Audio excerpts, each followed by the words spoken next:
Throughout my interaction with patients, I encountered some patients who had a lot of psychiatric and emotional problems. Throughout my training, I didn't have too much information about psychopathology and the illnesses of these patients. So I started training in general psychiatry and then got a fellowship in child psychiatry.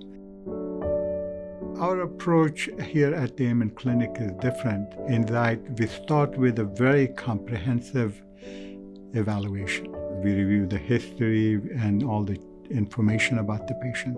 We meet with the patient and the family. And then it also allows us to spend quite a bit of time explaining the treatment plan, where the patients kind of get very educated about their illness, the interventions, side effects of the interventions, and risk factors. This is something that is quite unique. In my previous practice, I only had half an hour to spend with the patient, make a diagnosis. Almost every single patient felt that they're being rushed out of the office. One of the stories that I never forget is of an 11-year-old who had been to probably more than 15, 20 different psychiatrists and was hospitalized and required one-to-one interventions. And it was such a complex situation that the parents finally brought them into the Amen Clinic. Her symptoms were mostly impulsivity. She would take off, aggressive, with a lot of mood swings and anxiety attacks. She was diagnosed with bipolar disorder, schizophrenia, ADHD, and many other diagnoses.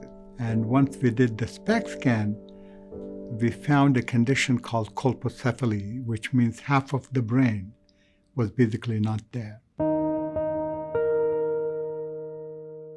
The benefit of the SPECT scan for the patient was that the patient actually saw where the problem was.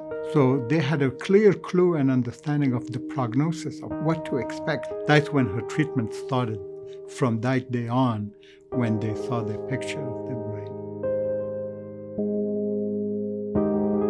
SPECT scan is a functional brain imaging. It allows us to look at the toxicity of the brain, allows us to look at the impact of alcohol or substance abuse, traumatic brain injury, toxic exposure to the brain, mold, Lyme, all these conditions are what the patients have dealt with, but it's difficult to diagnose and intervene. We believe that medication is important at times, but there are times that other approaches could have good benefits and the patients respond without having too much side effects.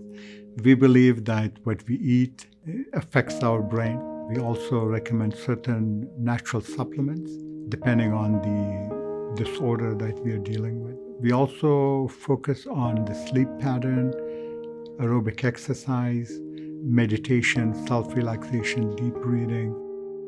With the population increasing, psychiatric illnesses also increase and they become more complex. It's every single patient is so interesting, and I like to take the challenge, and the reward is substantially more, especially when I see kids or adults with behavioral psychiatric problems and their response to the interventions.